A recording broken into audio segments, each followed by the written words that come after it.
This podcast is part of the Big Heads Media Podcast Network. For more great podcasts, head over to bigheadsmedia.com.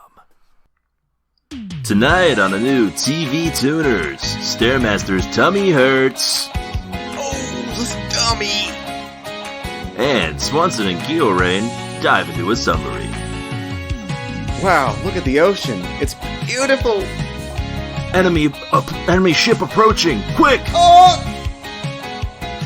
All that and more on a new TV Tuners.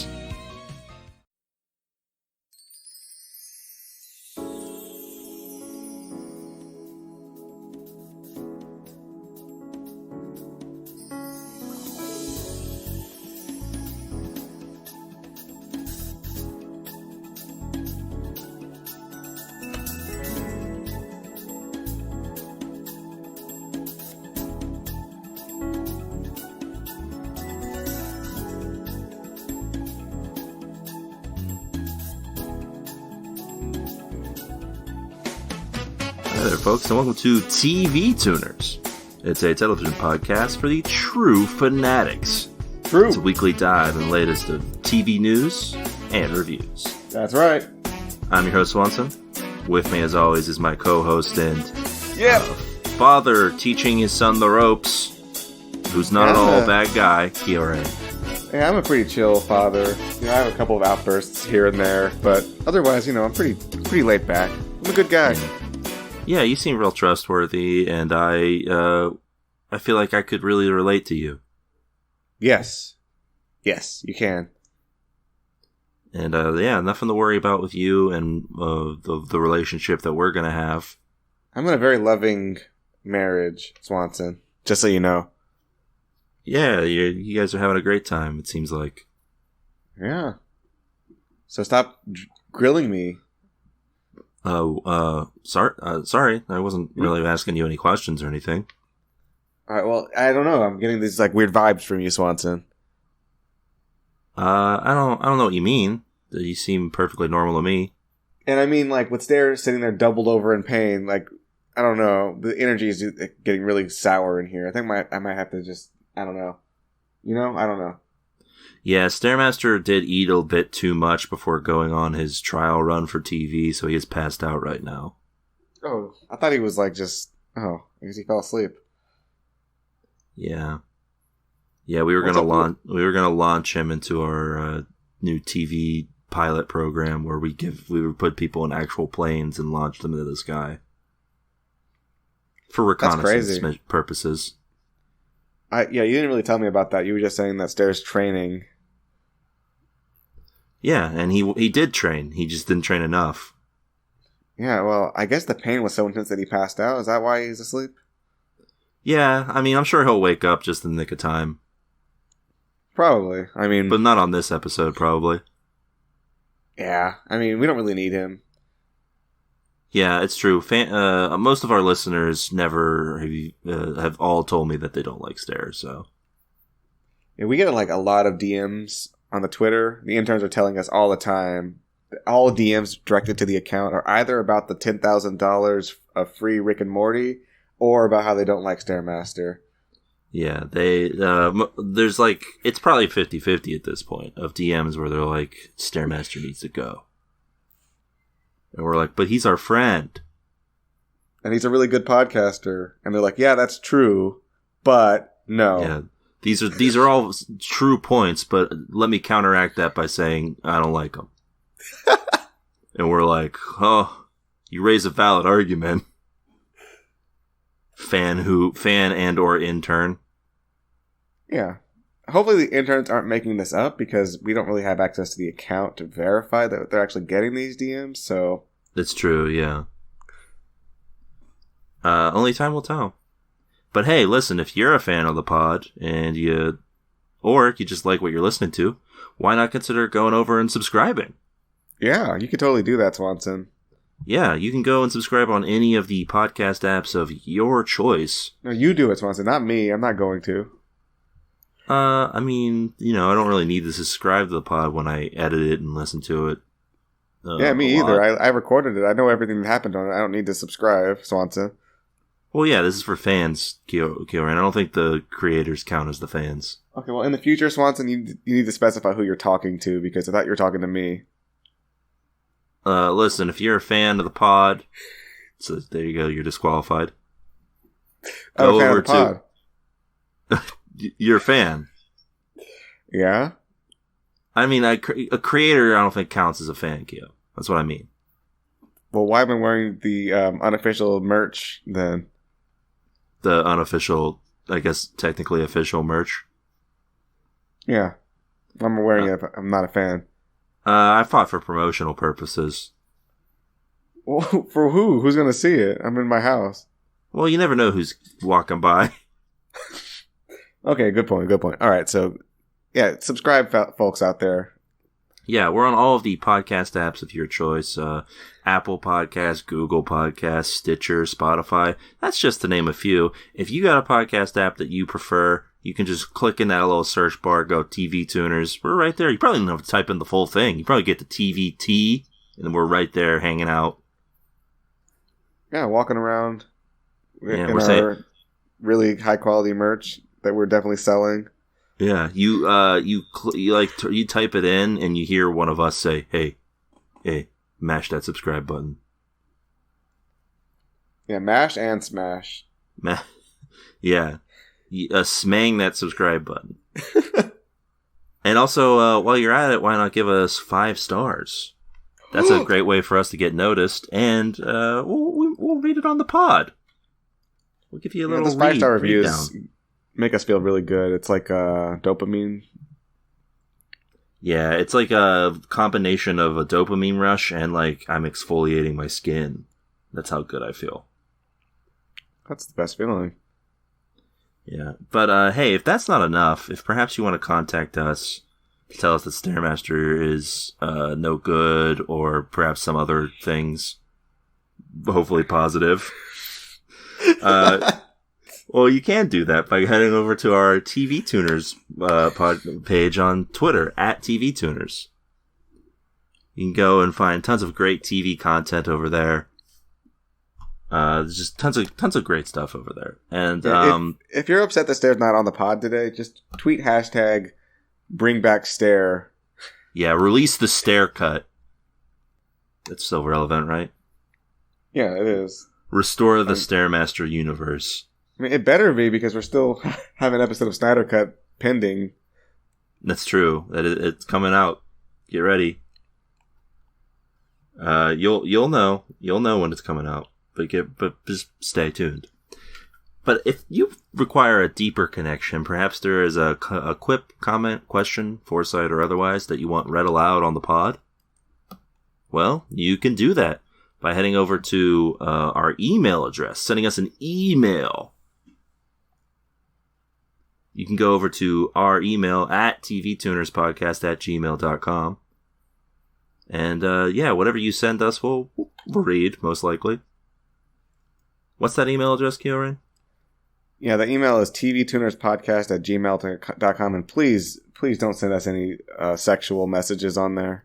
Yeah, I'm talking no goatsy, no blue waffle. Oh, that's not even sexual. That's just like no good. Yeah. No. I don't know. There's probably a third thing that I should know about, but none of that. No oatmeal, man. I don't want to know what that is.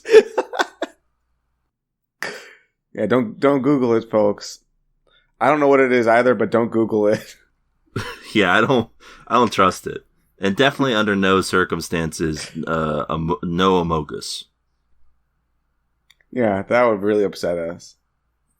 But hey, let's get into the tweet of the week, huh, Kyoran? What the hell? Yeah, I got a tweet of the week right here. I'm assuming this is what this was. Stairmaster had it typed up on his computer. Okay. Before he passed out. It's a tweet from @CabbageBrains. Okay, good account. It says, "White people are always saying shit like comics." Okay. Do you understand this? I mean, I guess I have seen people say type out comics like that with an X at the end. Comics. But I don't know if it's exclusively white people doing it. That's just efficiency, isn't it? Like, just like, yeah, we start with an X because, first of all, X is the best letter in the alphabet. Second of all, is less typing. Ooh. Interesting. I guess that's true. I mean, X and C are right next to each other on the keyboard, so it is not really that efficient, I don't think. But I guess you're saving yourself an extra letter. Yeah, you're saving yourself having to type that little S at the end there. What about the Comic Zone video game for the Sega Genesis? Explain that. That was a real radical game about an underground kid who was doing like comic stuff, wasn't it? I don't think I ever played that game. I have no clue. But yeah, they spelled comics with an X in that one, which is the most shocking thing about that product. To look at a screenshot of it, it is what looks to be a Streets of Rage type game set in a comic panel. Okay. So here's a little clip of it if you want to describe that, Karen.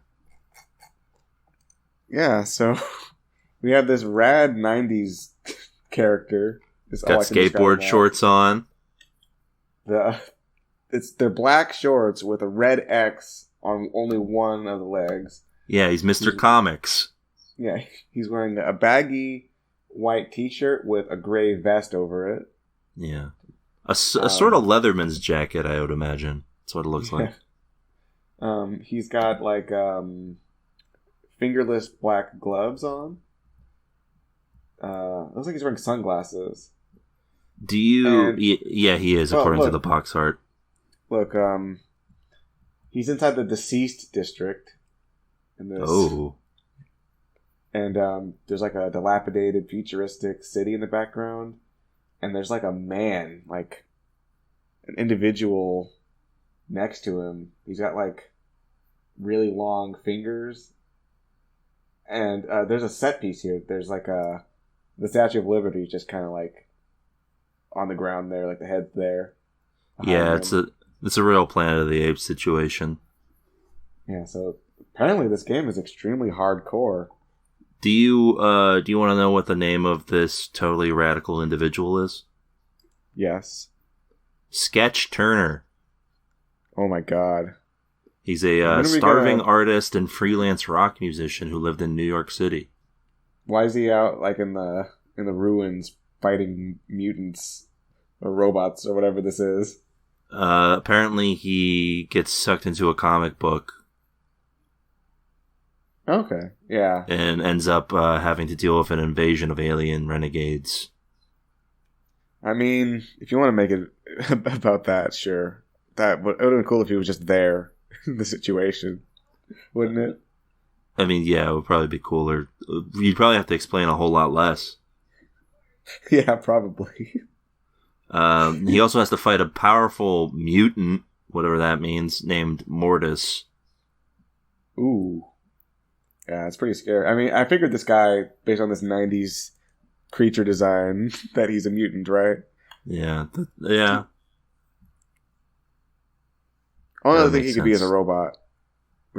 He's got, like, unearthly, like, yellow, red skin, like a pipe sticking out of him, little doodads, but he's still got, like, the really tight, like, black pants on. Oh. Yeah. This looks like, you know what? This looks like a good game. Yeah, I'm going to play it on the TV Tuners official stream. Hey, yeah, 2035. On the official TV Tuners Twitch that totally exists.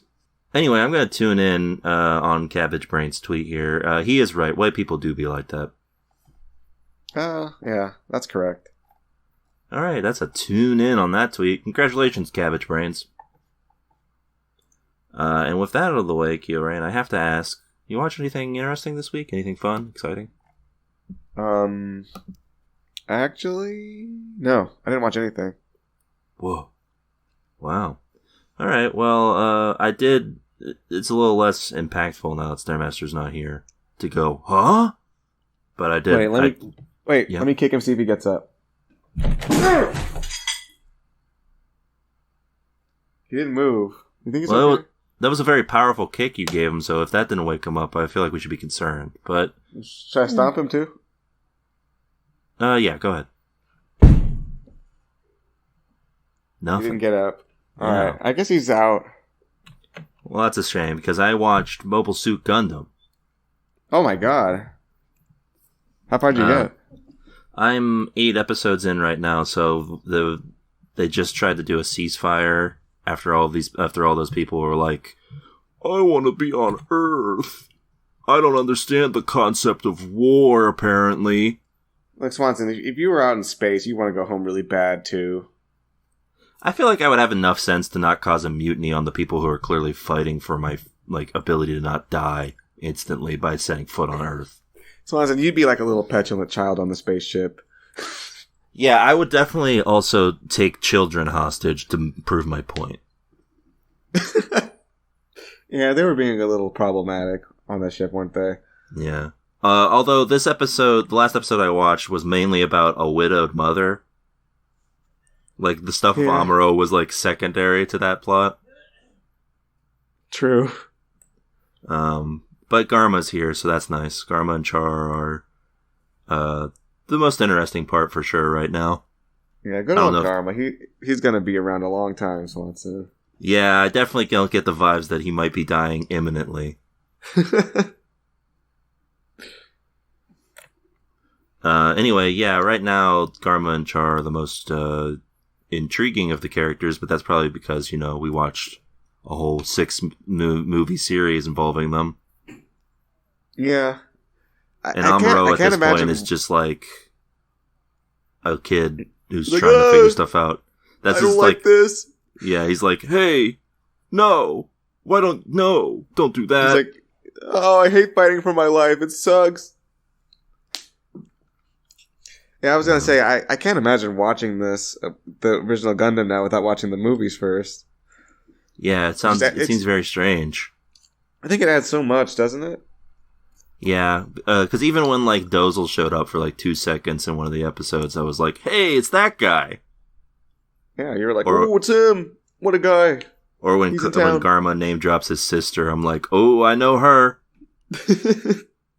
You're like that meme where the guy is, like, looking and he's like, oh, I know that.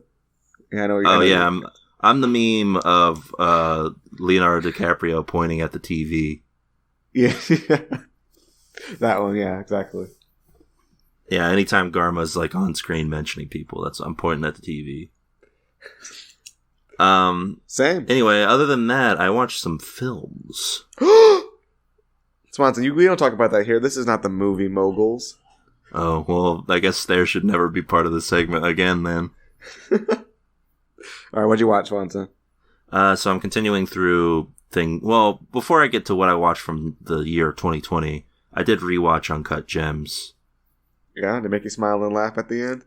Yeah, I was so elated. What a great time.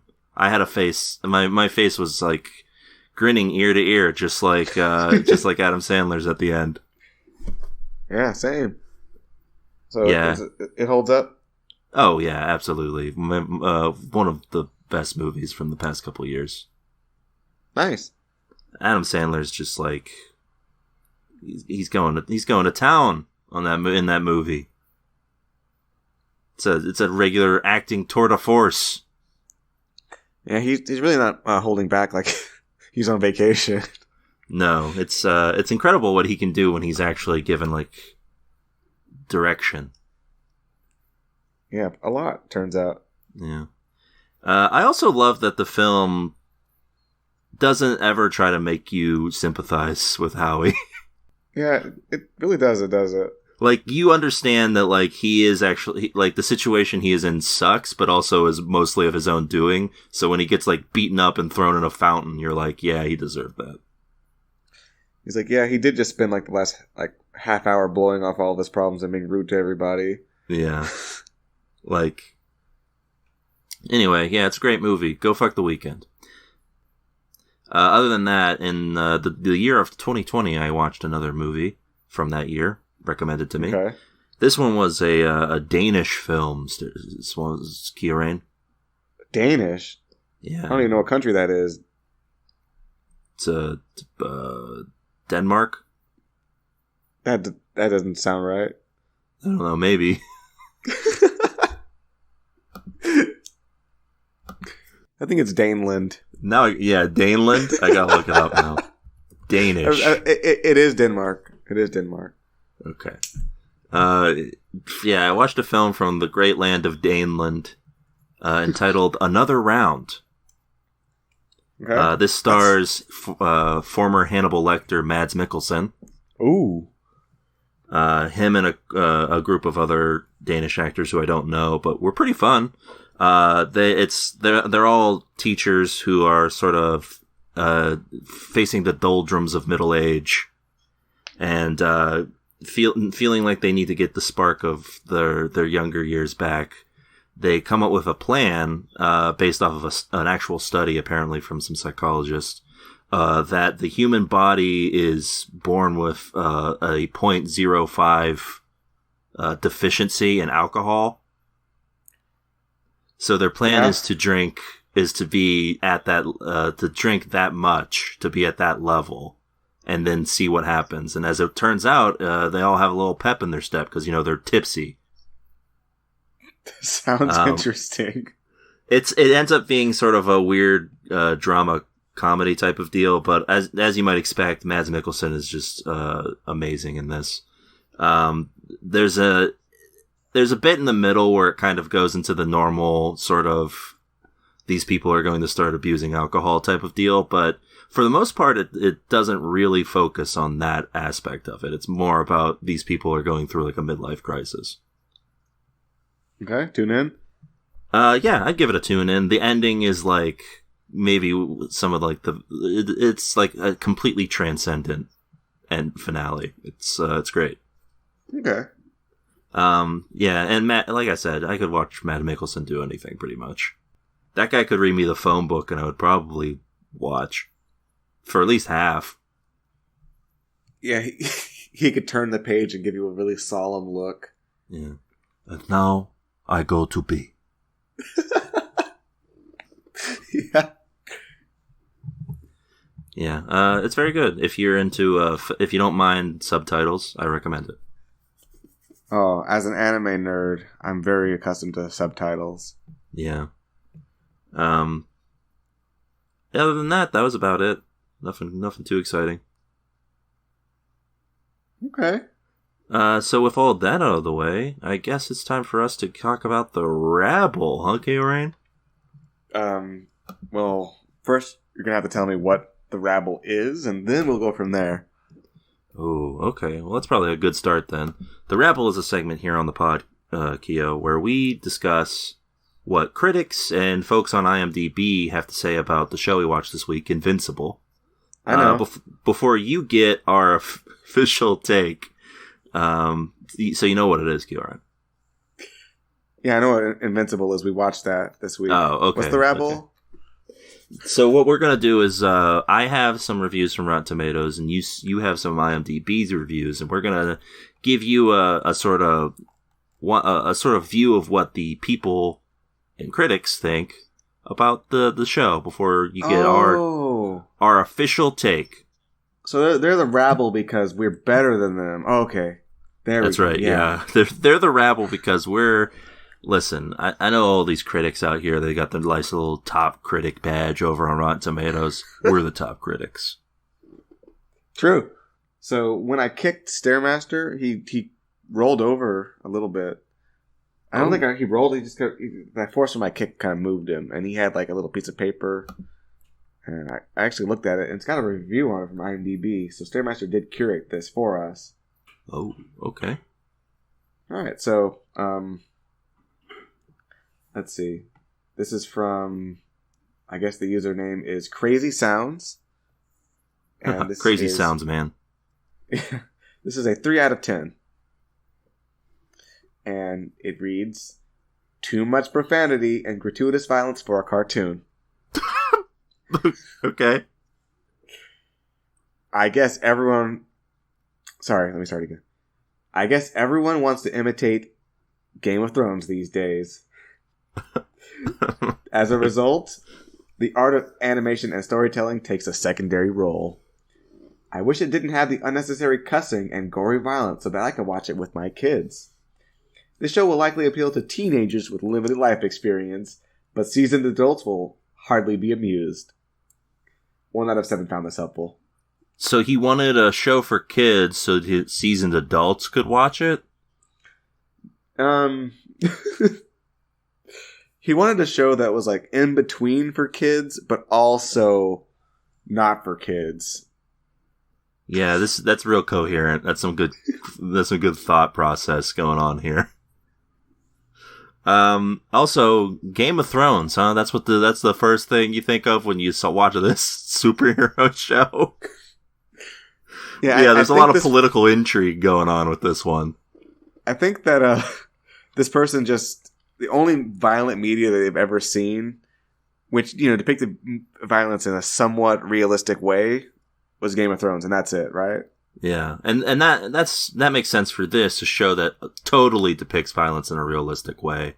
And when I say realistic, I mean like when people kill each other, they actually kill each other. It's just like they fight a little bit, and then they're fine, right? Yeah, that's true. Yeah. So I think that's the only media like that they've consumed. They're like, oh, it's violence where people get brutally killed. That's Game of Thrones. They also haven't apparently watched very many cartoons if they aren't aware of the fact that there are like violent ones. Like violent cartoons have been around since what? Like forever? Yeah, and so Swanson, during our pre-recording session here where we were going over stuff, I was asking you like what year this comic came out, and just to check. And this is based on a comic product. Yeah, a comic product by Mr. Robert Kirkman, creator of The Walking Dead.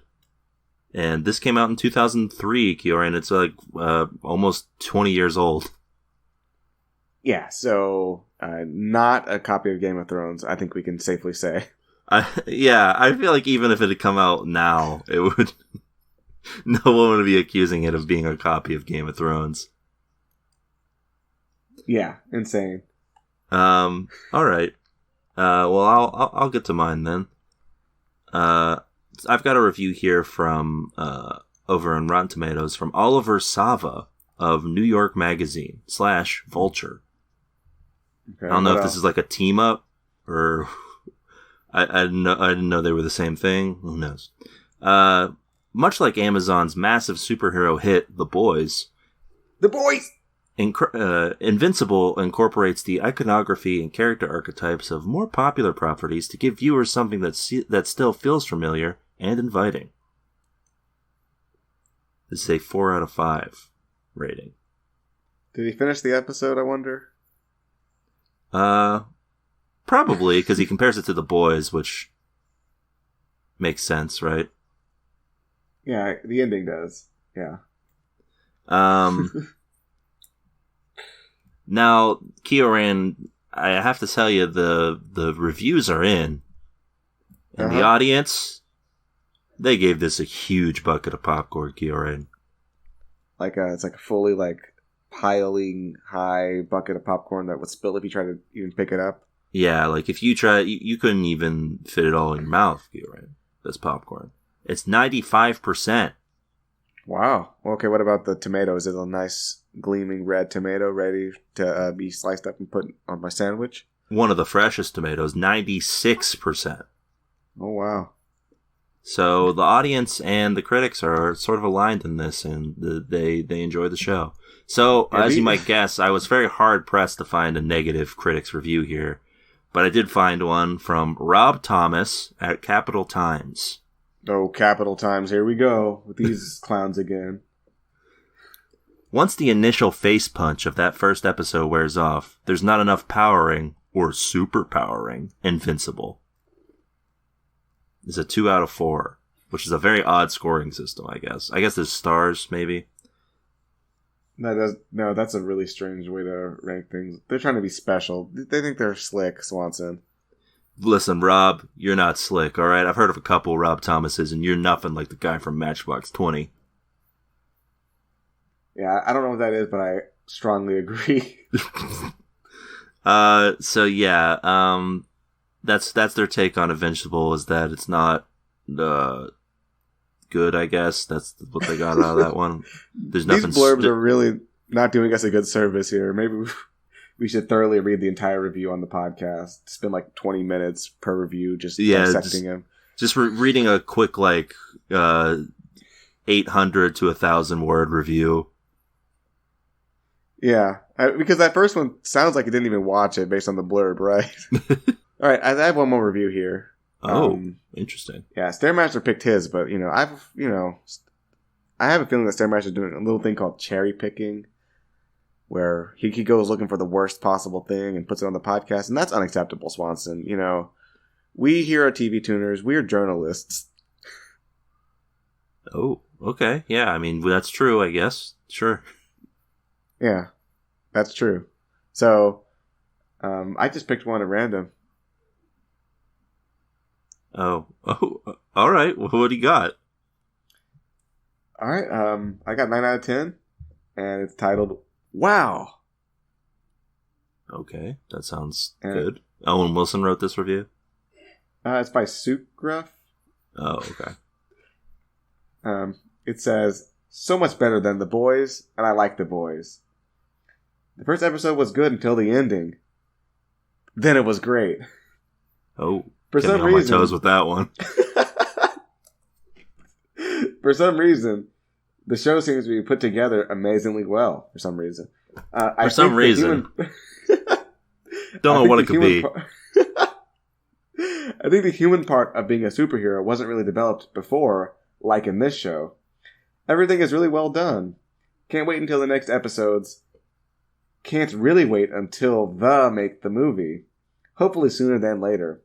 Also, how does Image Comics not get sued by Marvel or DC? Some characters are copies of their characters. 21 out of 31 found this helpful. Well, I would say that parody does not fall under the guidelines of... I don't have to explain law shit to you. It's because it's not it's not an actual Batman on screen. Yeah, Swanson, as an entertainment journalist is what we are now. You have to explain these types of things to the rabble. Listen, if the Tick can get away with a character whose literal name is Batmanuel, then I'm pretty sure they can get away with this. Yeah, and they did get away with it. Clearly, and yes. There's no copyright issue. Also, these characters are like straight out of the Invincible comic book, so. Yeah, I just like how, I don't know, this review is just completely all over the place. It's really good. It's just a pure review, isn't it? They're just real excited. Yeah, they wanted to put their thoughts out there, and, that's what the Rabble's all about, guys. That's what it's all about. I do. I'll say this: we make fun and we jest, but I will always enjoy someone who, without any thought of what others will say or think, just puts their thoughts out there. Pretty much into the void, right? Like it's IMDb. Like only really sad individuals go on there looking around. Yeah, maybe a bit harsh, but sure. I would say that not even a second glance to make sure that there's no errors and edit and no editing involved either. Just type it up, send. Yeah. So yeah, it's just pure enthusiasm for this product, and I'm all here for that. Yeah, we need more of it in the world. Anyway, that's a kind of upbeat ending to the Rabble. Yeah, have a nice little surprise there. So that's it for the Rabble. Stay tuned, and you'll get to hear our official take on Invincible later in the pod. For now, Folky O'Rain, it's time for us to get to the news. Hold on, let me ring the bell to wake Stairmaster up. Ooh. No, he's still out. He might be dead. Did you check his pulse? Hold on. I'll check it. It's weak, but he's his heart's beating. He's breathing. No, alright, then he's probably just taking a deep nap. Should I punch him? Maybe later. Alright, Okay. so let's get to the news. There's Yeah. Listen, it's been a holiday, Kyorain, so the news has been coming heavy regardless. Okay. We've talked before, Kyorain, about the Powerpuff Girls live action series coming to. Did we know? Did we talk about that? That's right. It's coming to CW. This live action gritty Powerpuff Girls. Oh, they're still doing it? They didn't cancel it? Nope, still happening. I'm pretty sure right now Wait, the working whoa. title is just called Powerpuff. Wait, Swanson, I signed a change.org petition to stop this. They should have stopped it. Oh, we should have known by now, buddy, that those don't work. But listen, you might be asking yourself, Keo, sure, they've already cast Blossom, Buttercup, Bubbles, and even Professor Utonium. Yeah. But when are they going to cast Mojo Jojo? I wasn't asking that. You weren't asking when are they going to cast the large-brained monkey? No, I figure he's going to be just like a CG character voiced We're still by going to have to cast the janitor. They're like, hey, you, come in here. Yeah. Well, he might still be because Mojo Jojo himself has not been cast, but they have cast Mojo Jojo's son, Joseph Jojo Jr. Okay, so this is going to be like a JoJo's Bizarre Adventure situation, I guess. yeah, I guess. Why would they do this? I mean, I thought Mojo was like an incel type character. He's also a monkey, so the idea that unless this character is also a monkey, but since they cast someone, I'm assuming it's like a human.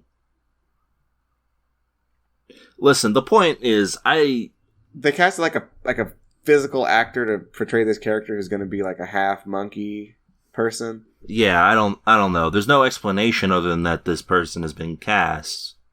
Maybe he's a full monkey. He's going to be CG, and Mojo he had to have made it like an intelligent monkey to have as a wife or something. What happened there? I don't know. Listen, in terms of characters that I never wanted to think about having sex, Mojo Jojo is up there with like Emperor Palpatine from Star Wars. And guess what? Yeah. They made me think about that too in the last movie, so. Alright, here's the deal, Swanson.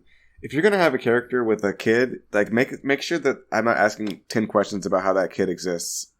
Unless it's like a sexy character. Then I might be interested. Exactly, yeah. If listen, I don't want to know how the monkey man has a kid, okay? Because it's not going to be delightful in any way. If that kid's like a robot or something, then sure. Oh, that'd be a good reveal. He's a monkey robot. Or just not even a monkey, just a robot. Or like he cloned the kid or something. Sure, that's fine. Yeah, I mean that would be fine. But if he actually has progeny, no thanks. No. Don't want to talk about that. No, thank you. I would rather talk about him having a kid than Mojo Jojo. I'd very be eager to talk about that topic. Yeah. Lots of questions that need to be identified with him. A lot of questions, and I'd be really interested to know all about them. So, yeah, just bring on, like, the Him show, honestly. Just call it Him, too. Like, why not? Yeah. That should be the name of Him's progeny. Him, too.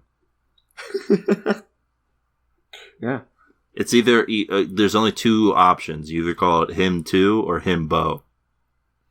Yeah, Himbo was a bit like, I don't know. It's funny, but it kind of undercut the character a little bit. Yeah. Anyway, I guess we're just going to have to wait to see what happens. But the more we hear about this show, the more it just sounds like the complete, like, just like a complete, like, mess of an idea. Like, no one thought at all about what any of this is gonna be until they had to actually produce it. Yeah, the whole Powerpuff Girls product has, I'm saying that word a lot, aren't I? Has really gone to some strange hands, hasn't it? That whole reboot that ran for longer than I thought it would. It ran for longer than a season? I think it did, didn't it? I don't know. Could have sworn it was still on TV, like when I checked after a while. I don't know. All I see on Cartoon Network are Teen Titans Go reruns. Yeah, let's see. Powerpuff Girls 2016 got 3 seasons. Ooh. 119 episodes. Oh. You hate to see it. Anyway, instead of this, I recommend going and watching just like anything original Powerpuff Girls related. It's probably better.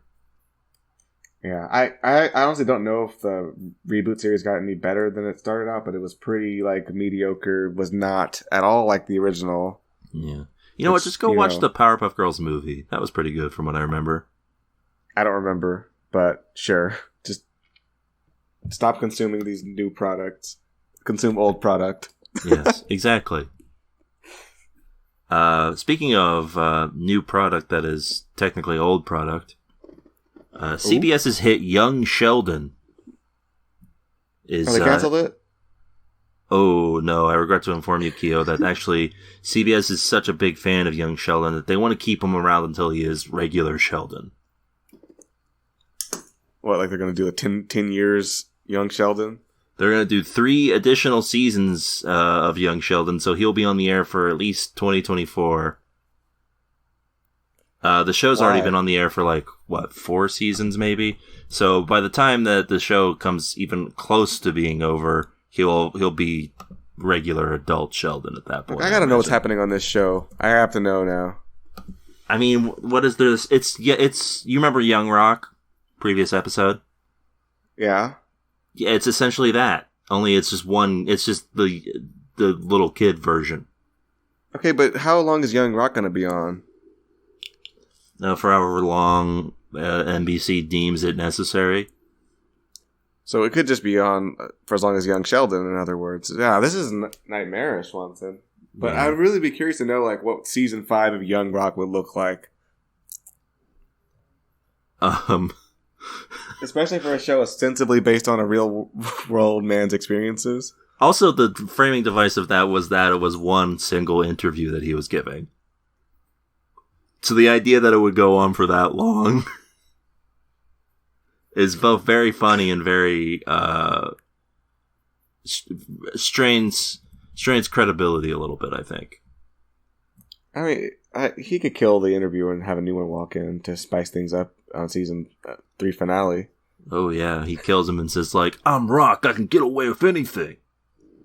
And it turns out he's right next season when they just bring in a new guy. Yeah, he demands they bring a new interviewer, and they do. So yes, Young Sheldon has been on for 4 seasons already. Okay. So it's now being renewed for for up to season 7. Swanson, I don't like this. Can you get it canceled, please? I mean, I tried, Kieran, but it turns out the Sheldon is too strong. You fought him? I mean, I didn't fight him. I just saw he approached me in the hall, and I was driven back by the force of his sheer abilities. His mind is capable of advanced mathematics and science. He's a new type? Evidently, he starts college at age 11. Wow, what a powerful guy. What does he do in the actual Big Bang product? I think he's like an astrophysicist or something. Yeah. You would think that a super genius like that would actually accomplish something fun instead of boring me with their TV program. Yeah, instead of being boring and from what I can discern from osmosis, being like a huge asshole to everybody. Oh yeah, just like a sociopath, pretty much. Yeah, just being no one should want to hang out with this person. Like, the show should have ended with him alone in a house. And, like, he calls, like, the one guy who, like, has a girlfriend. I don't remember that guy's name. But, like, the guy he, like, hangs out with who has, like, a girlfriend. He, like, tries to call him, and then he like, he gets, like, left on, like, you know when you call someone and you can tell that they, like, they saw you calling and just hung up? That type of thing. Like, they hit, like, the red, like the no, like, deny call button. Yeah, you hear, like, 2 rings, and then immediately it cuts to, like, you've reached my voicemail. Yeah. As he, like, sits there alone. That's how it should have ended. Instead of, I don't know how it ended, but... He turns to his robot for solace, the robot he built, and the robot is not interested in comforting him. It's out for blood. The robot self-destructs. Just because it doesn't want to... It's like, well, at least I got you, robot. And the robot's like, no, you do not have me initiating self-destruct sequence. I was never yours, Sheldon. Yeah. Yeah, and he learns a very valuable lesson about boundaries, even in your robot creations. Except he doesn't learn any lessons ever in the show, I'm pretty sure. Imagine he gets exploded at the end, and it's just like he gets cartoonishly, like, covered in ash, and he's like, fine. How mad would you be? I would just be like, sure. Why not? At this point, who am I to say? And then you would just go to bed and sleep for 20 hours. Yes. Yeah. Yeah, so Sheldon apparently is a theoretical physicist who works at Caltech. So he's unlocking the secrets of the universe. Yeah, like I guess the Big Bang Theory, a secret that has already been known. Like fully fleshed out, and scientists are bored by it now. And apparently in young Sheldon, it is confirmed that he has an IQ on the level of Albert Einstein and Stephen Hawking. Yeah, I like when you make your premise of a show that somebody is so smart that they can make amazing discoveries, but you can't have them make those discoveries because they haven't been made yet. Yeah, it's great. No, he's like making just tremendous discoveries about things that we don't really need to know about. Yeah, amazing. Anyway, yeah, so we got at least 3 more years of that bullshit. Anyway, enough about that, Keo. Let's talk about how something that has long passed, but is still something that executives still want to have be a thing. I'm, of course, talking about Game of Thrones. The purveyor of violence on television, apparently. Yeah, like they invented violence pretty much. Yeah. Before that, no one knew what blood was. Nope. We were just like, that's that thing that's in our bodies. Don't even know what color it is, really. I think it's blue. Well, Kyoran, Game of Thrones is coming up on its 10th anniversary, believe it or not. What? And that's what, April 17th is the 10-year anniversary of Game of Thrones' debut. And to celebrate, HBO is starting a month-long event called the Iron Anniversary. Okay. Yeah, basically it's just a whole month? Yeah, it's just a dumb month of, like, promotional stuff for Game of Thrones with some minor things thrown in here and there. Because, you know, all of those prequels that they're planning aren't ready yet, so it's not like they can be like, get ready for new Game of Thrones. So I'm picturing, like, one new free Jon Snow wallpaper every day.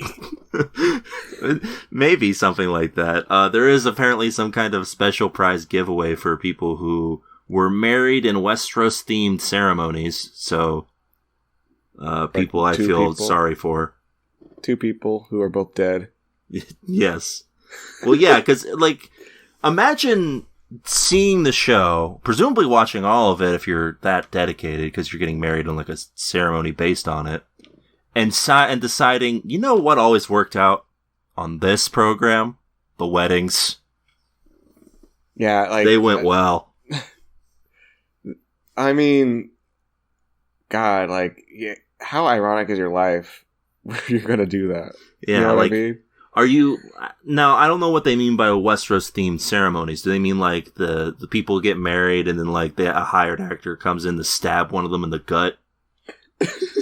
Yeah, because like the weddings didn't have any particular look to them in the show. They were just like, yeah, this is a medieval wedding, right? Like I don't know. I never read the books that well, so I don't know. Maybe they were described better in the books, but in the weddings they were just like, these are just normal weddings where violent, bloody affairs and poisonings happen. Yeah, what a quirky wedding that would be to have, Swanson. That would be unforgettable and would portend a very good marriage. That's right. And I'm sure there would be no confused, like, grandma who's at the wedding and just doesn't understand why there's people getting stabbed and dragons. Yeah, I wonder if they just do like a medieval look to it and they don't actually like role play being savagely killed or whatever. That's probably closer to what it is, right? It's gotta be. HBO is also suggesting a series of marathons that are going to be on HBO proper. It's just a marathon, but with a fun play on the title of the show. Yeah, so they want you to be watching Game of Thrones all month, getting you all like, oh yeah, I remember the good seasons of this show. Oh wow, this show has like 5 good seasons and then some other stuff that's real weird. That's crazy. Anyways, I'm gonna look at my Jon Snow free wallpaper. And if you head over to HBO Max, there's a Game of Thrones spotlight page that will have curated episode collections, free Jon Snow wallpapers, Easter egg guides, a bunch of behind the scenes videos and cast interviews, and apparently some kind of charity challenge to watch entire seasons of the show, I guess, if you're a masochist. Anyway, it looks like it's going to be a whole big festivity, Kyorain, and it all starts on April the 10th. I'm all there for it. And when I say I'm all there for it, I mean I'm not. Yeah. You know what? I think it's time to stab this one in the gut. Call it a day. It'll just come back to life like Jon Snow. Oh yeah, it'll come back to life for reasons. Alright, well, that's it for the news, Kyorain, so that means that I have but one segment left, and it is near and dear to everybody's hearts. It's Trailer Blazers. Hit the theme, Kyo. There's the theme, Swanson. Is that good enough for you? Good enough? That counts as a theme, I guess, so yeah, it works for me. Okay. So it's, listen, it's that time again. Rick and Morty coming back. Oh. Okay. Listen, Morty. What? I'm listening, Rick. What? Oh, we're gonna go on adventures. I don't want to do any more adventures. I don't want it. We got we got at least 50 more episodes to make, Morty.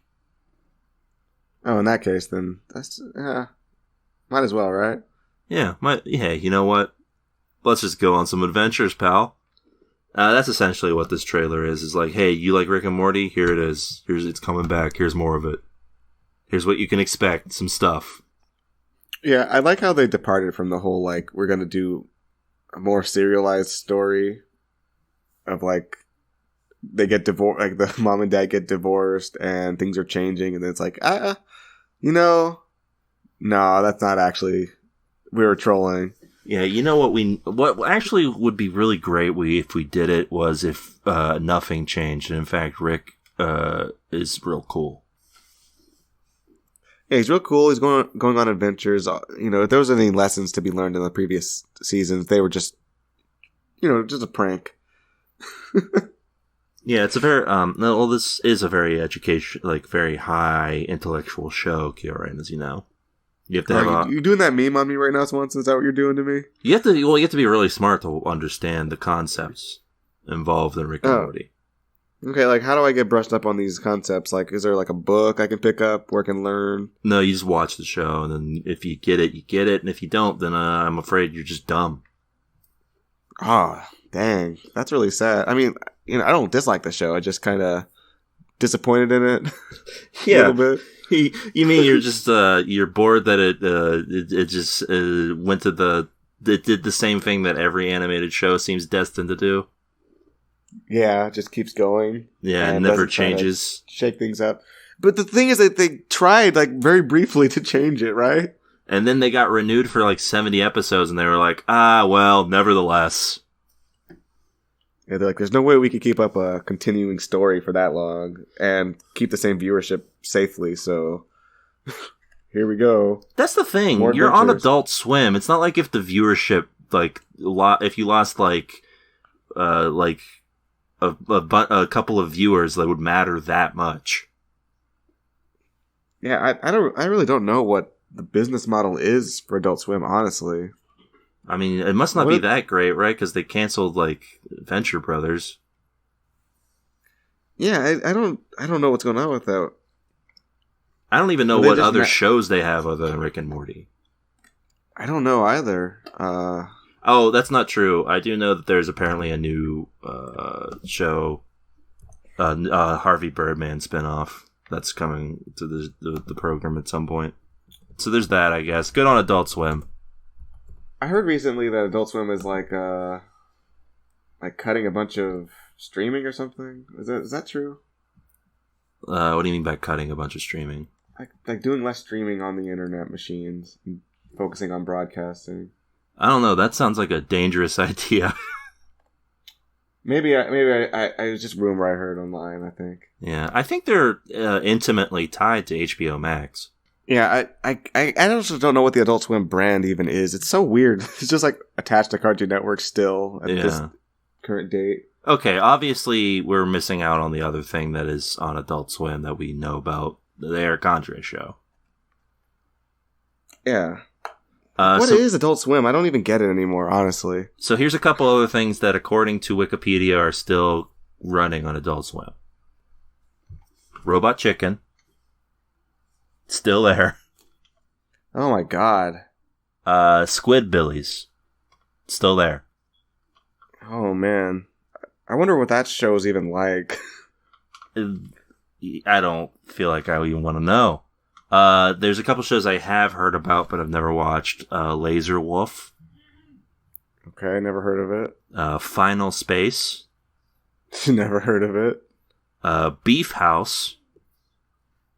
Ooh, never heard of it. That's a Tim Heidecker and Eric Warheim joke or joint. So okay, well that sounds like something they'd make. Yeah, sounds excellent. I think that's it. Based on the name. Yeah, that's all I know. Yeah, I don't know what Adult Swim is. Like, how's it even around anymore? Honestly, if we're honest. It is kind of wild, right? Because most, the prediction early on when streaming was becoming a thing was that streaming was going to destroy network TV. Like broadcast networks. And while broadcast networks aren't like great right now, it's cable networks that are like in extremely dire states. Yeah, like when you talk about Cartoon Network, literally, like I don't know if they're still doing it, but they're airing the same two shows all day because that's just how pathetic they've gotten. That's all, and that's all like Viacom networks. It seems like MTV airs like only ridiculousness. And, like, Comedy Central is just South Park, other than, like, whenever they're re-airing Daily Show stuff. Like, and maybe a movie once a day. Yeah, it's kind of amazing that Adult Swim is still just kind of hanging out. It's like, who's operating it? Yeah. I mean, I figured I guess that they've got, like, a pipeline. They've kind of got the market cornered in terms of this is where stoners go to watch stuff or stoners and insomniacs go to watch animation, I guess. Yeah, the best thing about TV in general is you can just turn it on. Don't have to think about what you're trying to watch. And also, I guess this is the 20th anniversary of Adult Swim this year. It's been around for 20 years. Oh my god. Which that makes me feel the ravages of time. Because I distinctly remember when it was a thing, like starting up. Oh, I remember like originally they actually said like it's Adult Swim time. They showed people like they all showed old people in a swimming pool. Yeah, where it was like old people would be dancing in the swimming pool, and they'd be like, "Hey, listen, this is for adults, no more kids." I was like, well, looks like this is not for me. Yeah, I do remember leaving it on the TV, and I was at like, I think I was at like my uncle's house or something. They were like watching me that night, and I like left it on the TV, and my uncle was like, "What's this?" And I was like, "I don't know." And he was like, Then just left it on. And we made it through like, I don't know, home movies before I fell asleep. Oh God, you know what? It's so crazy how like poor taste you have as a kid where home movies is like really, really boring. Yeah, that's the thing, right? Like, all of the good shows were the ones that you weren't interested in as a kid, but you were like, give me Brack Show every day. Yeah. You were like, I'll watch Brack Show anytime, but I don't care about, I don't want to watch Harvey Birdman. I don't want to watch home movies. Yeah, as an adult though, it's like, these are the actual good programs they had on there. Yeah. So it really was, Adult Swim for adults. And it wasn't because the content was too shocking. It was because kids wouldn't get it. Yeah. Same with Moral Oral. I recall watching Moral Oral and being like, what is this shit? Yeah. This is baby shit. Put it in the trash.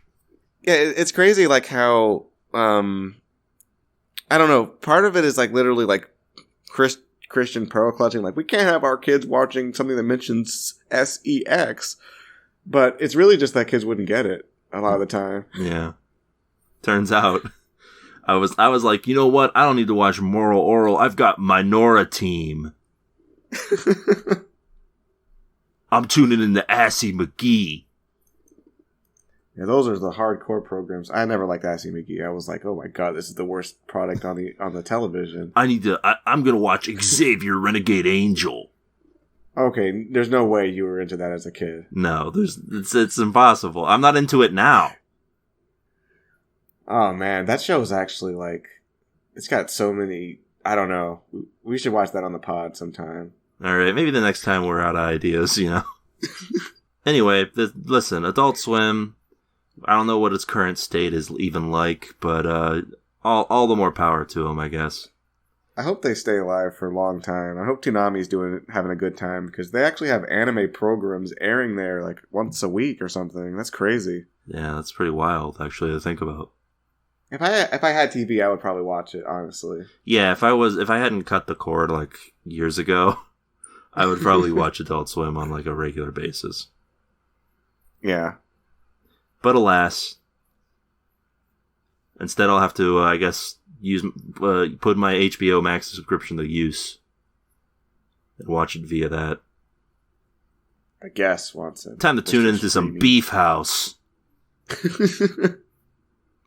Alright, well, that's it for Trailer Blazers, Kyoran. So I guess there's nothing left for us to do but to get to our main event this evening.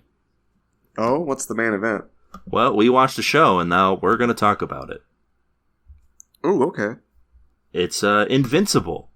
Based off the popular comic by Robert Kirkman, creator of The Walking Dead, Invincible follows Mark Grayson, a normal teenager, except for the fact, of course, that his father, Nolan, is the most powerful superhero on the planet, Omni-Man. Shortly after his 17th birthday, Mark begins to develop powers of his own, and under his father's tutelage becomes the superhero known as Invincible.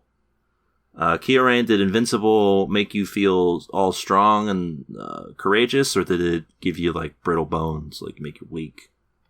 Oh man, Swanson, this show, like, it was just like a subverted expectations is what this show is, right? Yeah, I think that's probably the best way to describe it. I wasn't sure what to think of this show. I had seen a couple trailers for it, and I thought the animation was a little lacking, and I guess we can talk about that right off the bat. What do you think of the animation on this show? Because I do feel like when there's no action happening on the screen, the animation is a little stilted. Oh yeah, so the action animation, we'll start with that. It's pretty good. It has nice weight to it. It's fluid, but the animation for people just like talking to each other was very awkward. Yeah, it felt like they were like frames were taken out in between, like the frame rate just drops when they're not fighting. But when they're fighting, it's all like it's really good. Yeah, it's very strange. I mean, it's a budget thing, right? I have to assume, yeah, because for the animation style that this is, which is like pretty detailed and colorful and stuff, I have to assume that like it would be really expensive. Especially for this is on Amazon Prime, and they're not like, I mean, they have the resources, but they just don't use them really. They're not like pulling Netflix money out, so, and even, I feel like even Netflix would do something like this with animation, so. Yeah, so the animation fluctuates between being, good and being like, yeah, that's animation. I can tell what's happening, at least. Now, the art style itself definitely feels like this belongs, until the end anyway, that this would belong on like the WB in the the early 2000s. Like on that that Saturday afternoon block. I would strongly agree with that. It looks like I'll say it looks pretty generic, doesn't it? Yeah, it's like I'm watching Static Shock pretty much. Like this is like he's if Static Shock was here, I would be like, that makes sense with this animation style. Yeah, if he was just at the high school. Yeah. The high school, by the way, which according to Wikipedia, is called Reginald Vell Johnson High School. Named after the actor of Carl Winslow from Family Matters. Amazing. That's amazing. Thank you. He allegedly is going to be playing the principal in a future episode of the show. So good on him. I'm glad we have a principal character in this show. Yeah. There's a huge cast list for this, Kyorain. The Commissioner Gordon from Snyder Cut himself, aka the former and I guess now future J. Jonah Jameson, J.K. Simmons, plays Omni-Man in this. What a good guy. Glenn from The Walking Dead is voicing Invincible, Mark Grayson. Who? You remember Glenn? He was the Asian guy from Walking Dead who gets murdered by Negan. Oh, yeah. Yeah, that was really good program there. I'm glad they hired him again for something else. Yeah, apparently there's so there are two real meta jokes that are just based around voice actors in this first episode alone. The entire Guardians of the Globe are all voiced by former cast members of The Walking Dead. Wow. Amazing. And I guess they all died. Spoilers for this product. For both, yeah. On both of them, they all died, I'm pretty sure. Also, the guy at the beginning who gives that monologue that seems weirdly out of place. Uh-huh. That's John Hamm. Don Draper from Mad Men. Oh my god. So I was like, because that happens, and I was like, okay, so that guy's going to get brutally murdered or something. Because I was aware of how this comic book is. So I was like, there's going to be a joke here where this guy gives this big motivational speech about how this stepson is his son now. And then he's going to get killed to show how the world is if you're just a normal person in this superhero world. But no, it's not, this show isn't quite The Boys caliber. It's not doing anything quite like that. Instead, this person is doing this long monologue because this is the only scene that John Hamm is in, and they hired him, so they gave him a long monologue to do. That is hilarious. So as far as a joke goes, that's extremely meta, but very funny. It's only funny if you knew that, though. For me, I was just a little bit taken aback, confused, a little. Yeah, I thought for sure this dude was going to die, but so yeah, it's two security guards at the White House, and then these two bad guys show up. These opening characters are not plot relevant as far as I know at any point. No, I don't think they become plot relevant either, unless something real drastic is going to change from the comic books. There's no indication that they are. No. So yeah, these supervillains show up, the Mauler twins. They're called the twins, even though, according to one or the other, one is a clone of the original. and they argue over which one is which. It's a pretty funny bit. Yeah, that's a fun gag. They're gonna go kill the president for reasons. They don't really state what reasons they are. They say the president's been targeting them, and they want to make a spectacle out of killing him. Yeah. So I mean, I guess, yeah, when the president's targeting you, I guess that's one way to do it. Yeah, it's a witch hunt, Swanson. Yeah, he's targeting them only because they're supervillains.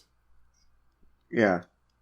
So then the Guardians of the Globe, as they're called, show up, and they're essentially just the Justice League. Do you want me to do the rundown of all the people who show up here? You know what, Swanson? I want to hear your dulcet tones describing things. Okay, so you got War Woman. That's just Wonder Woman. Yep. You got Green Ghost, who is a Green Lantern type, although she doesn't really have Green Lantern powers. She's like a ghost. She's got like able to phase through things. Right. There's Martian Man. Pretty explanatory what he does. Yeah, that's the closest name to the actual DC one, isn't it? Yeah. Red Rush, who is a Russian Flash. That's funny. He's also the one who seems to get the most character development of any of them. Yeah, which was, not much. Yeah, enough to, I guess, establish something about him.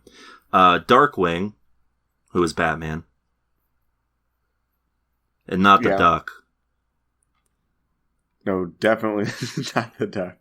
And then the Immortal, who is like a Superman mixed with, I don't know, I guess he's just a Superman archetype. Yeah, that's probably the closest you can get, like Superman with a beard. Yeah. And then my favorite of the group, Aquarius, who is Aquaman, but he's literally just a fish man. Yeah, fish man who has no life.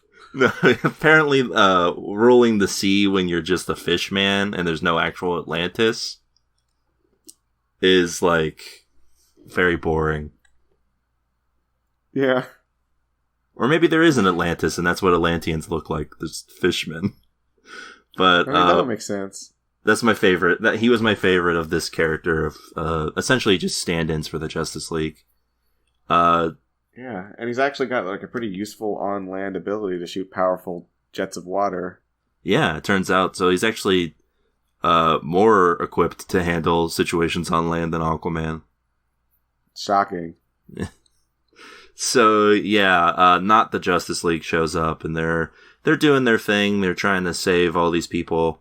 We get a sort of showcase of all their powers and stuff, and then Omni-Man shows up to save the day, or help save the day. And they make sure to portray these characters as unequivocally good. They are heroes. They are just like here to save the day, and they really do save the day. Yeah, this isn't like a boys situation where these people are scumbags.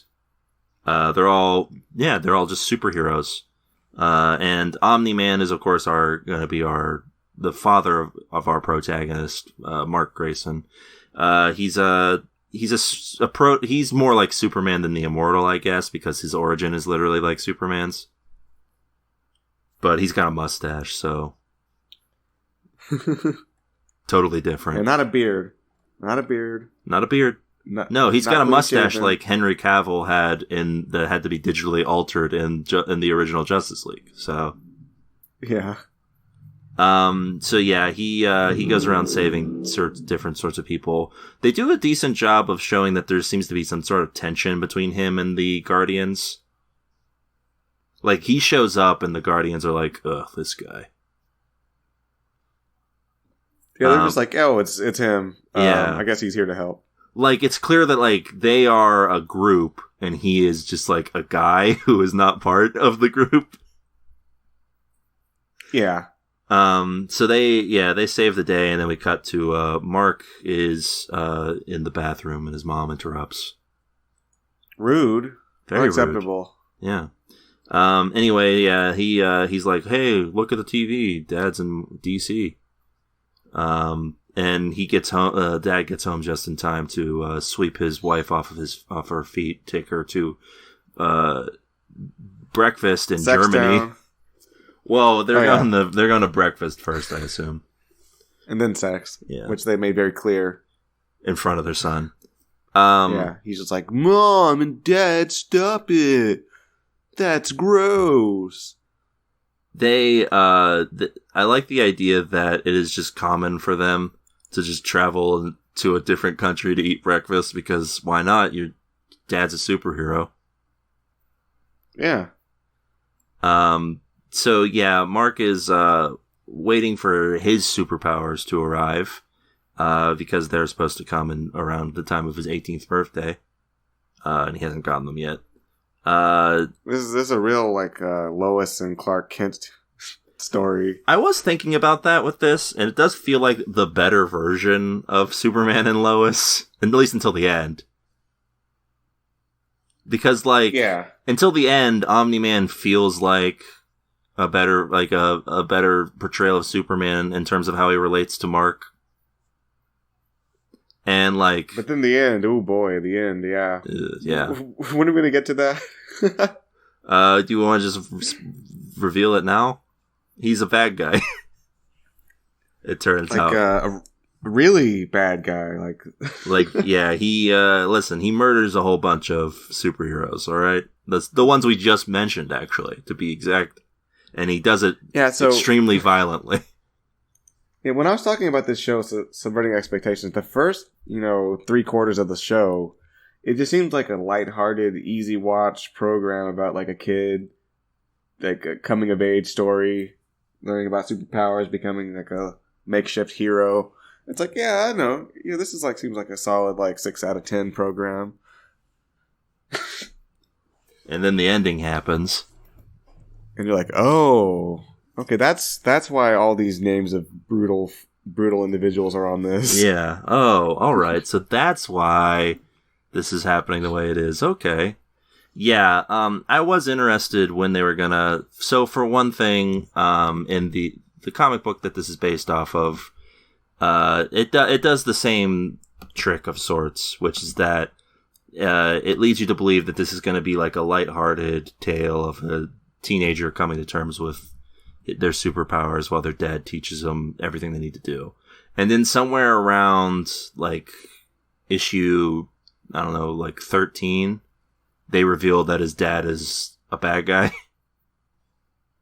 And it's a very brutal reveal, but this part where he leaves, this part still happens, I guess. It just doesn't happen in this way. They don't reveal that he's the murderer of these people. They keep it a mystery. So they don't waste our time with this. No, that's smart too, because it will just get revealed anyway.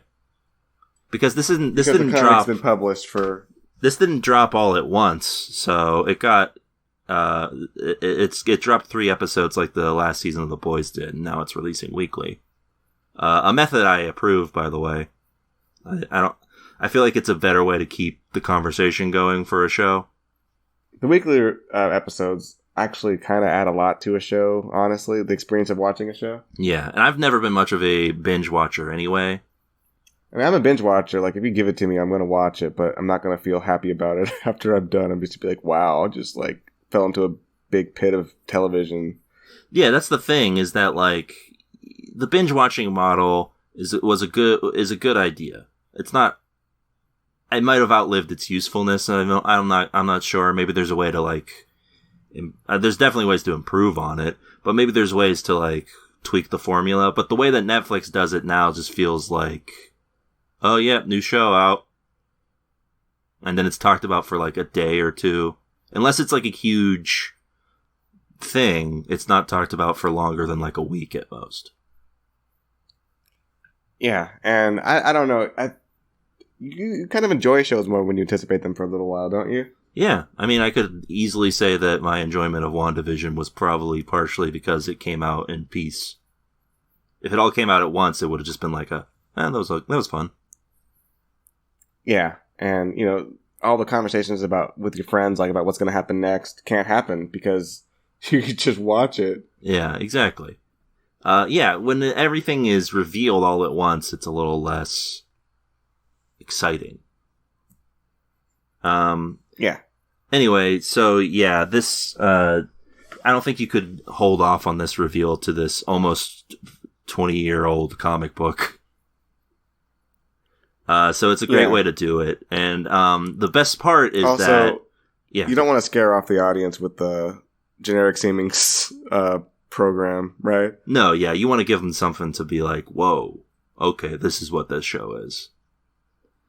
Because Invincible, the one thing that this show holds back on until the end that the comics did not at all is the violence.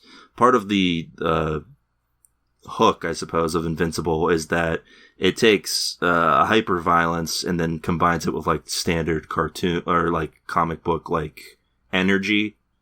So like we got all of the standard like high high energy like colored comic books, like very exciting colors going on here with the comics landscape, and then also there's just a bunch of blood. Yeah, it's really vibrant. It's it's something that it looks like a kid's show, except when people are just being like disemboweled and splattered across the floor. Yeah, so that's the type of thing that would happen routinely on the show because I don't think they've explained this part yet, but I think you kind of get the gist of it given how many times Mark falls into something and seems fine. Him and his dad have like super healing. So a lot of times, and I'm sure it'll come up in the future, a lot of times in the show, Mark will just get absolutely destroyed by a bad guy. And then he'll be like fine in a couple issues or something. But like, there's a lot of that in the comics of just like a lot of just hyper violence between a superhero and a supervillain. Sounds gnarly as hell. Yeah. And also it's just like, it's that coupled with literally just superheroes shenanigans. Like everything that you could think of that happens in superhero stuff happens here. There's aliens, there's time travel, there's alternate universes. All that happens. But right now, what we're focusing on is... The main difference between this and most comic programs is when the bad guy or the good guy punches the other one with superhuman strength, they might actually just like wreck them. Yeah, exactly. They actually seem to understand the idea that like there is a toll that one might take if they're not paying close attention to how they interact with somebody as a superhero. Yeah. So yeah, Mark finally gets his superpowers. Not before we get a kind of... I think this is from the comic book, so it makes sense why it feels extremely outdated. But the whole thing with the bully is definitely like Superhero 101. Yeah. It was like, I've seen this plot at least 100 times in my life. Complete with him like standing up to a girl who definitely did not need his help. Yeah. And he gets beat up by the bully. And then he goes and works this job at a burger place and goes to throw the trash out and ends up throwing it into the sky. I like this very understated reaction to getting superpowers. Where he's just like, huh, all right.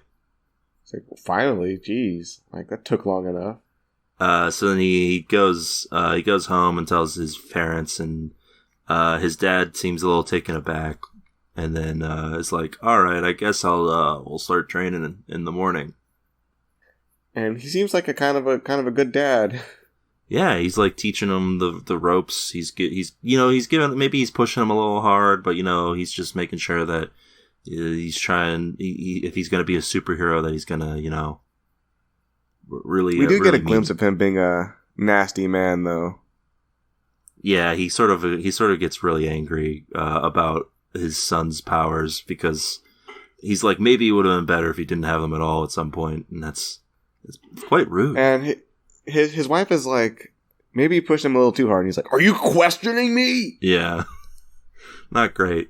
And that's a red flag, Swanson. Like, if somebody says that, I don't know.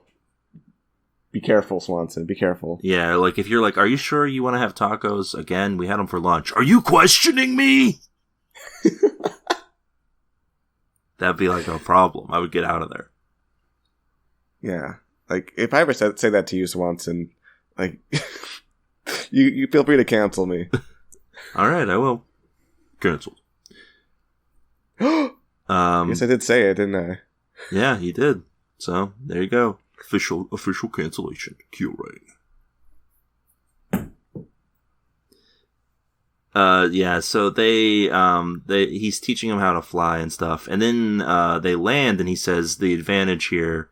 I do like this little lesson here where he's like, "Hey, listen, normal people when they punch, they gotta lift off from the ground. We can fly. We can just do whatever we want. Like, we create our own leverage for how we attack somebody." He explains that when they fly, they don't have to push off of anything. They can just control their bodies in the air. Yeah, it's pretty cool. That's hardcore. That's defying the laws of physics, we could say. And then he punches his son a little too hard and he kills him over. And then later back at school, Mark unlocks a new trait, masochist. Because the bully is ready to beat him up, and he's like, "Do it, hit me, hit me."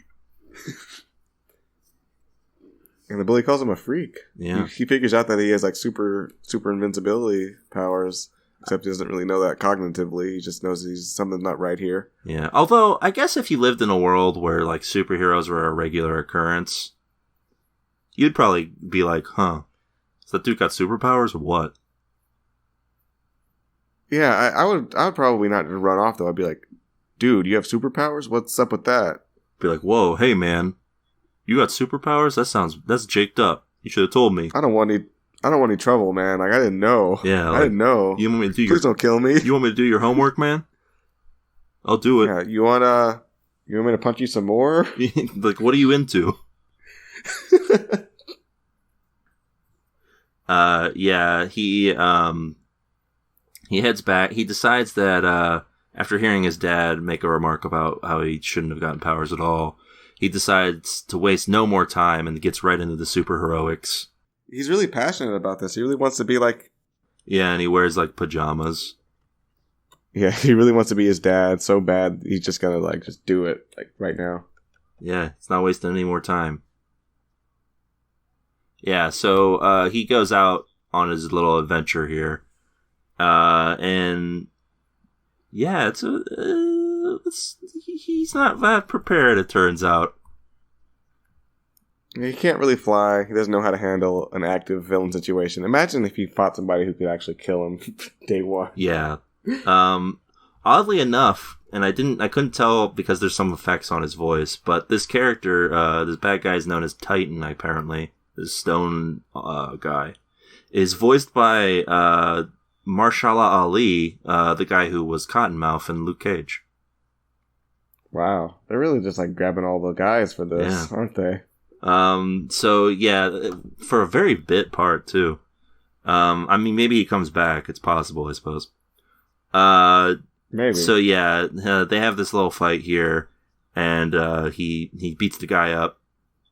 And the guy's like, while he's there, he's quipping with him about what his name should be, and the guy's like, how about kicked your ass, man? And he's like, no, that's not a good superhero name. And his dad shows up after he's apprehended the bad guy. And he's like, you're sloppy. You did it wrong. You're not ready. You're just a broken boy. I'm the only hero around here, son. Listen, I've seen a lot of heroes, kid, and you're not one of them. When I look in the mirror, I see the real hero. That's me. No other heroes. Unless there's a hero behind me in the mirror, and then I kill him. For trying to sneak up on me. Yeah, not because I kill heroes. Or anything. That would be wild to assume. That would be crazy. Who would do that? Not me. I would never kill anybody except for a bad guy or a hero who's sneaking up on me. And listen, you gotta ask yourself, if a hero's sneaking up on somebody, are they the bad guy? They're probably the bad guy. So yeah, he's like, listen, you can't have you running around in your pajamas. I'm gonna take you to my guy. He'll give you the hookup. And so this is Mark Hamill, Luke Skywalker himself, here as the superhero costumes guy. Where are they getting all these guys from? What are they doing? Just like, hey, you got a second to swing by to the recording booth? just read a couple lines for us? We're doing a little show here. Could you please just come on and be the superhero suit guy? So, he's like, yeah, I want my suit to be iconic. And he's like, listen, kid, everybody wants a iconic superhero suit.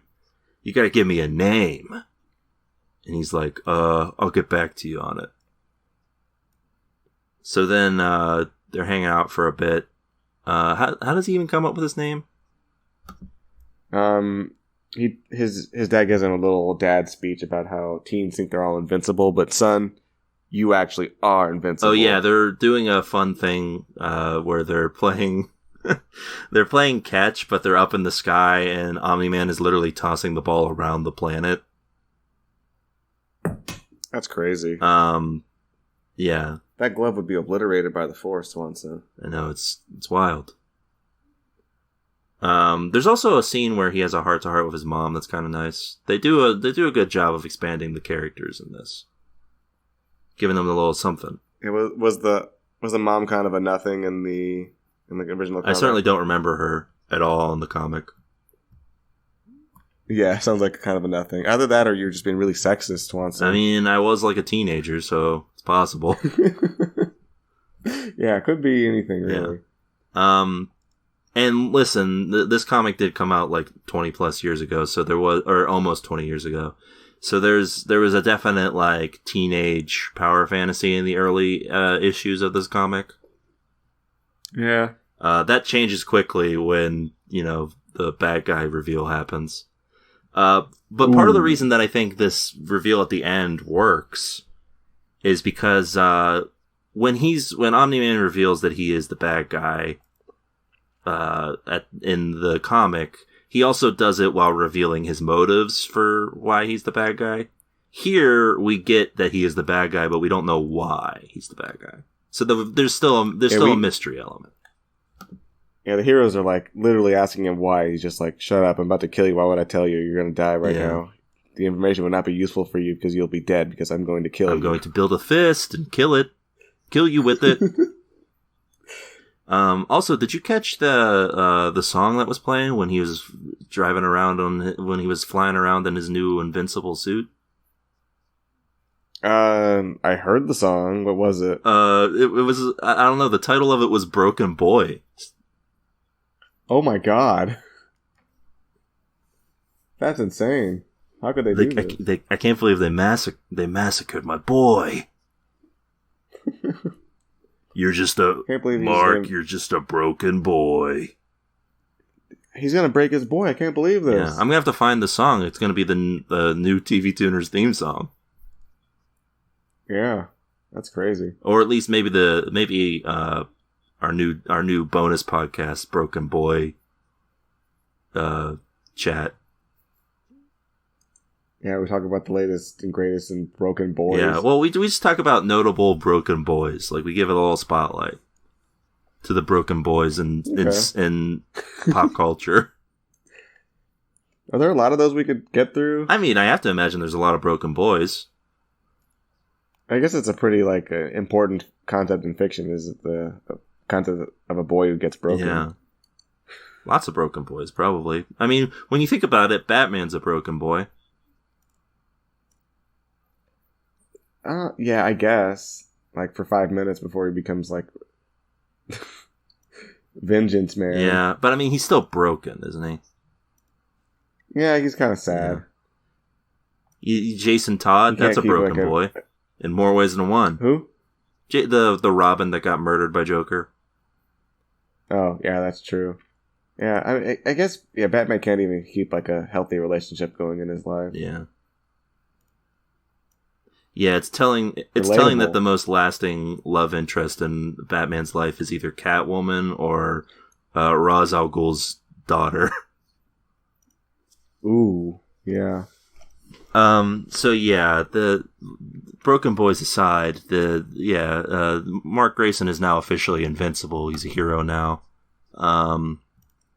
He gets into his first hero shenanigans here where he's fighting this guy who's got like a laser arm. I don't know what this dude's deal is. I don't know what this dude's deal is, but I do like that after he shoots a laser through a building, he looks at the cops and is like, "Look, there's a hole in a building. What are you gonna do?" Yeah, that was fun. Anyway, Mark beats him up pretty easily. And they really are just like lowering our guard with these shenanigans, aren't they? Yeah, like this is like, you're like, oh, okay, now we're in the this is like superhero times. Now he's officially superheroed out. We're having some fun here. We're building up to, I guess, eventually a stronger bad guy will show up and some intrigue will happen. Yeah. And then we start, that's pretty much all we get of Mark, because the final couple minutes of the pod and of the episode are, Swanson's really ready to wrap this bad boy up.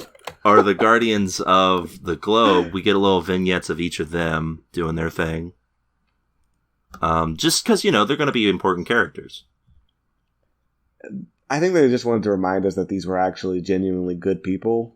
They weren't just like out there acting at the White House at the beginning. Yeah, I think they just wanted you to know that these are superheroes doing good superhero things. The most interesting was the Immortal meets a guy who's trying to blow up Denver. Yeah, that directly threatens us, as you know, yeah. Which we stopped kind of mentioning this episode, but we are in the city of Denver recording this podcast right now. This is TV Tuner's Denver. And he was going to blow it up. And so all I can say is thank you, Immortal, for your service. Thank you. And rest in peace, Immortal. Yeah. Very awkward title to your name. Now. Yeah. Basically they all get signaled to go hang out. The only character development that we really get, though, is from Red Rush, who is like talking to either his girlfriend or his wife, I'm not sure, who is like disappointed that he can't not solve crimes while they're just having a moment. And he explains that like a conversation to him is like torturous because it takes longer than like seconds. Yeah, he perceives things. How does he describe it? I don't even know how that works. Like he perceives time at such an accelerated rate that to slow down and have a conversation seems like hours to him. Yeah, that sounds like a nightmarish existence. I don't know how you could even have a relationship at Yeah, all. like, I mean, Omni-Man did him a favor, it sounds like. Yeah.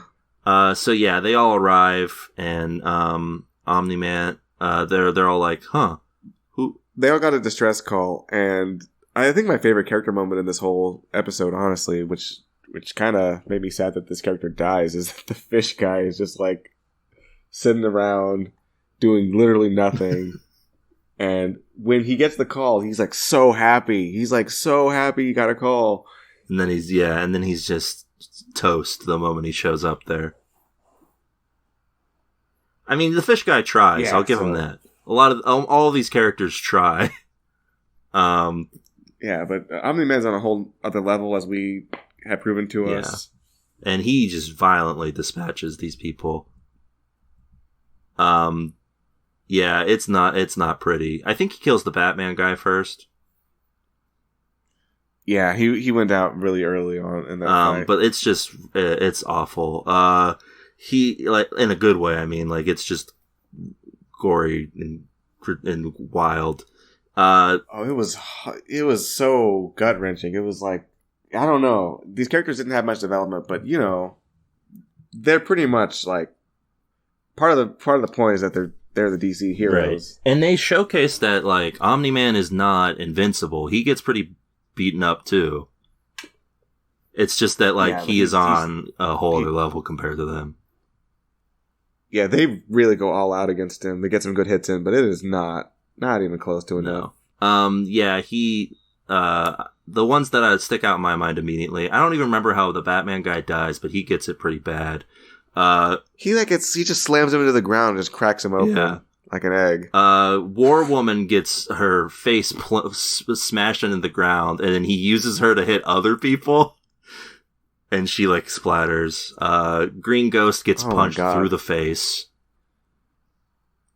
Martian Man Yeah. tries to hold him at bay with his like shape-shifting abilities, and then gets his face ripped off. Think he uses that War Woman's mace to just crack the fish guy over the head with. It just kills him. Yeah, one it hit. just splatters him. Oh yeah, Red Rush is the first one to die. Obviously, he gets his head popped, Homelander style. Yeah, rest in peace. Yeah, it's brutal. And then he punches, and does he punch or like he does something to Immortal? I think he punched him in the stomach or something. And then as he's keeled over, he beheads him. He like karate chops his head off. Yeah, I gotta learn that move. Yeah, I'm training right now. Yeah, it's brutal. This like our description of it doesn't do it justice. It's wild. But yeah, and then he yeah, as somebody who was not at all expecting it, it was just like, I'll be honest with you, Swanson. Toward the end of this, I was like kind of getting kind of checked out. I was like, yeah, wrap it up. Yeah, well, yeah, this is an hour long, we should mention, too. This is not a very uncommon thing for an animated series. Yeah. So, when it gets to this, I had to go back a little bit. Yeah, it's, you're not prepared for it at all, I don't think. It's wild. Like, even me, knowing that this both happens in the comics, but, I mean, obviously it doesn't happen like this. They just find the bodies of these people and have to figure out who did it. But like, this is just, it's one way to introduce what this show's actually like and about. I'll say. Yeah, that was insane. And that's where we end. We end with him, panting as he's managed to, or he goes unconscious, right? And that's the end of it. Yeah, he killed the entire squad. Like, they are all dead. Yeah. Completely, just utterly dead. And he passes out. And I guess, I don't remember how it was revealed in the comics, but I think the idea here is that he did this so that it looked like they got attacked by somebody. Well, they got attacked by somebody already. Yeah, well, yeah, but the idea was that like a supervillain, so that people think a supervillain did this, because of course Omni-Man wouldn't do something like this. So even Immortal himself was like, he's being mind controlled. Yeah. But we can tell by his behavior that he's not. Yeah. Yeah. So, that's where we leave off on this first episode, and yeah, wow. This was genuinely saddening, honestly. That he's a bad guy? Yeah, and that all these people are dead. Yeah. Because, I don't know, I was not invested in them, but like, as a concept, just knowing that these genuinely nice, like, paragons of virtue, like you, Swanson, are all dead. It's saddening, especially, plus that also a supposed paragon of virtue killed all of them. Yeah, he murdered them dead. Yeah, it's not great. And that's the little bit of the boys' flair there, because this show, I think, has a less cynical outlook maybe than the boys in terms of how superheroics work, but it's as the ending shows, it's not hiding away from the violence factor. It's got a level of, what do we call it? Gritty realism, where if this was a real thing, this would happen. The boy says, if they were superheroes, they'd all be dicks. This would say, if they're superheroes, they would sometimes just get brutally murdered. Yeah, pretty much. And, that's what this show offers. So what are our final thoughts on this, Kieran? What do you think? If they follow this up nicely, I think this is going to be a good program. So yeah, I'm going to give it a tune in. The first bit of it, I don't know, it was fine, right? It was kind of like fun, whatever. But when you get to the end, when they reveal their true colors, it's like, oh, this is something else, isn't it? Yeah, it's if you had told me that Amazon Prime would be the current like front runners of superhero TV shows, like a couple years ago, I wouldn't believe you at all. I'd be like, why is Amazon Prime still around? But no, with this and The Boys, it seems like they've got the market cornered on bold takes on the superhero genre. I still don't know why we have Amazon Prime Video, but if they're going to give us good products, then, that's fine. Yeah, I guess I can't complain. And, support the Amazon unionization push. Of course. Because we definitely need that. Yeah. We can't have these people peeing in bottles. Yeah, that's no good. Listen, even Omni-Man would say no to that. Yeah, and he would, I don't know, knock somebody's head off or something. Yeah. Anyway, that's a tune in on Invincible. Oh, and let's get Stairmaster's opinion. Here, let me punch him real quick. I did promise everybody I'd punch him. That was a promise, right? Yeah, yeah. All right, here, let me just... All right, he'll wake up and give us his tune in or tune out on this. He did watch it. All right, Stair, you awake, buddy? Stair, you awake, buddy? Stair, come on. Do you tune in or tune out? Oh, wait. Okay, Stair. Oh, he's conscious. Hold on. Stair, nod if you tune in. Shake your head if you're tuning out. Ooh. Okay, he nodded. Stair? He nodded. Okay. That was a nod? I think so. I'm assuming. Stair, nod one more time. Okay, he's nodding. He's nodding. All right. All right. So Stair's giving it a tune in. Wow, that's a triple tune in from the the Tuners Boys. So there you go. And that'll about do it for this week's episode of the show. Hey, listen. Oh, Stair says he's going to get revenge. Oh, uh-oh. On me. Hey, listen. If you liked what you heard so far, if you liked what you heard, why not head over to our Buy Me a Coffee page where you can donate and get yourself a request in for a bonus episode. It's pretty simple. You go over to Buy Me a Coffee /TV Tuners. Single coffee gets you a single topic for us to discuss. Anything that floats your boat is up. For instance, we're doing part 2 of our take on Zack Snyder's Justice League. That's coming up soonish. And Hey, we completed the entire Gundam The Origin series, and that was a fun time. So you get a lot of content out of a small amount of coffee. That's right. Yeah, we only need that small amount to keep us chugging along.